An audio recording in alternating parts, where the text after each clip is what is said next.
Today I was going to read from The Psychology of Money by Morgan Housel. Chapter 1's called No One's Crazy. Let me tell you about a problem. It might make you feel better about what you do with your money and less judgmental about what other people do with theirs. People do some crazy things with money, but no one is crazy. Here's the thing, people from different generations, raised by different parents who earn different incomes and held different values in different parts of the world, born into different economics, experiencing different job markets with different incentives and different degrees of luck, learn very different lessons. Everyone has their own unique experiences with how the world works. And what you experience is more compelling than what you learn secondhand. So all of us, you, me, everyone, goes through life anchored to a set of views about how money works that vary widely from person to person. What seems crazy to you might make sense to me. The person who grew up in poverty thinks about risk and reward in ways the child of a wealthy banker cannot fathom if he tried. The person who grew up when inflation was high experienced something the person who grew up in a stable prices never had to.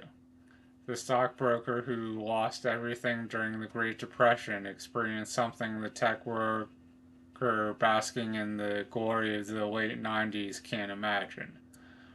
The Australian who hasn't seen a recession in 30 years has experienced something no American has. On and on. The list of experiences is endless. You know stuff about money that I don't, and vice versa. You go through life with different beliefs, goals, and forecasts than I do.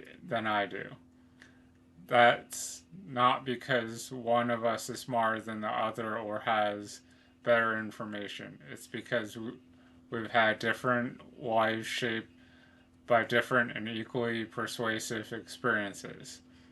Your personal experience with money make up maybe 0.00000001% of what happened in the world, and maybe 8% of how you think the world works.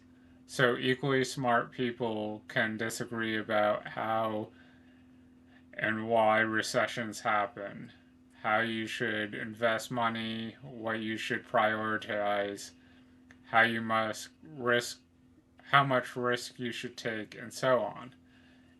In his book on 1930s America, Frederick Lewis Allen wrote that the Great Depression marked millions of Americans inwardly for the rest of their lives. But there was a range of experiences. 25 years later, as he was running for president, John F. Kennedy was asked by a reporter what he remembered from the Depression. He remarked, I have no first hand knowledge of the Depression. My family had one of the great fortunes of the world, and it was worth more than ever then. We had bigger houses, more servants, we traveled more. About the only thing I saw directly was when my father hired some extra gardeners just to give them a job so they could eat. I really did not learn about the Depression until I read about it at Harvard. This was a major point in the 1960 election. How people thought could someone with no understanding of the biggest economic story of the last generation be put in charge of the economy? It was, in many ways, overcome only by JFK's experience in World War II. The, that was the other most widespread emotional experience of the previous generation, and something his primary opponent, Herbert Humphrey didn't have. The challenge for us is it, the challenge for us is that no amount of studying or open mindedness can generally recreate the power of fear and uncertainty. I can read about what it was like to lose everything during the Great Depression, but I don't have the emotional scars of those who actually experienced it. And the person who lived through it can't fathom why someone like me could come across as complacent about things like owning stocks. We see the world through a different lens. Spreadsheets can model the historical frequency of big stock market declines, but they can't model the feeling of coming home, looking at your kids, and wondering if you've made a mistake that will impact their lives. Studying history makes you feel like you understand something, but until you lived through it and personally felt its consequences, you may not understand enough to change your behavior. We all think we know how the world works, but we've all only experienced a tiny sliver of it. And as investor Michael Batnick says, some lessons have to be experienced before they can be understood. We all are victims in different ways to that truth. In 2006, economists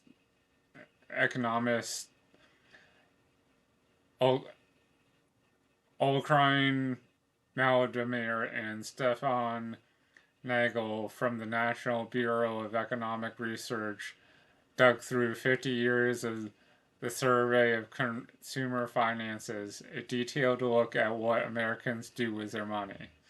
In theory, people should make investment decisions based on their goals and the characteristics of the investment options available to them. But that's not what people do. The economists found that people's lifetime investment decisions are heavily anchored to the experience those investors had in their own generation, especially experiences early in their adult life. If you grew up when inflation was high, you invested less of your money in bonds later in life compared to those who grew up when inflation was low. If you happened to grow up when the stock market was strong, you invested more money of your money in stocks later in life compared to those who grew up when stocks were weak. The economics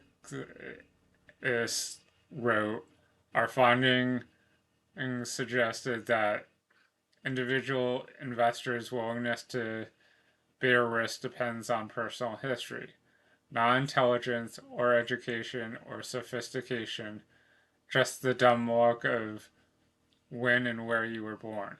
The Financial Times interviewed Bill Gross, the famed bond manager, in 2019. Gross admits that he would probably not be where he is today if he had been born a decade earlier or later. The piece said Gross's, Gross's career can coincide almost perfectly with a generational collapse in interest rates that gave bond prices a tailwind.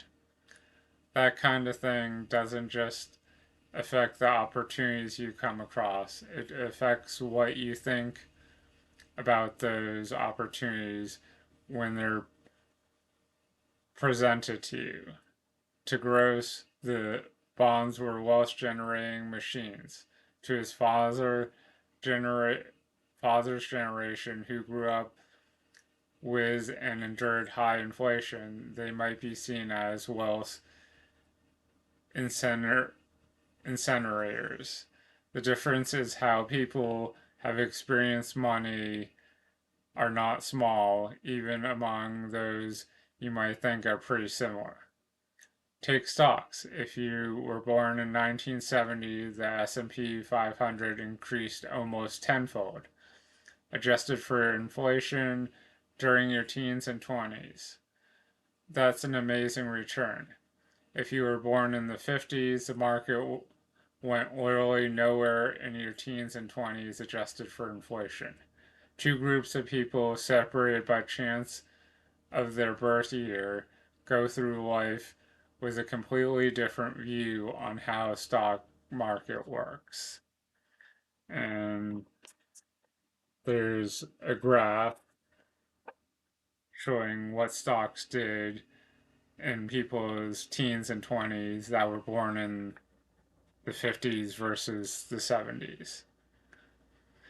Or inflation. If you were born in the 1960s, America, inflation during your teens and 20s, your young, impressionable years when you're developing a base of knowledge about how the economy works, sent prices up more than threefold. That's a lot. You remember gas lines and getting paychecks that stretched noticeably less far than the ones before them.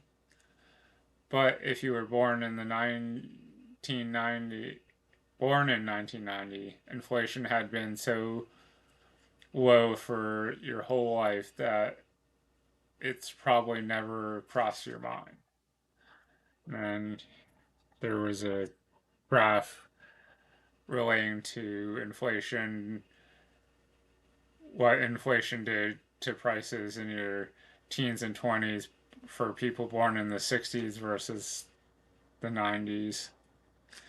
So I will come back to the psychology of my reading chapter one, but I feel like this is a good start for seeing how it's not just what you might learn from watching a video like this or, you know, going to some kind of class or seminar. It's not just what you read in a book. Some of it is, you know, your whole lifetime of experiences, which creates your mindset and beliefs about certain things. In this case, money. And that causes you to behave and think very differently than other people. So hopefully you found some value in this and keep checking back because I will be doing other videos on the psychology of money and other finance related books. Thank you and have a good day.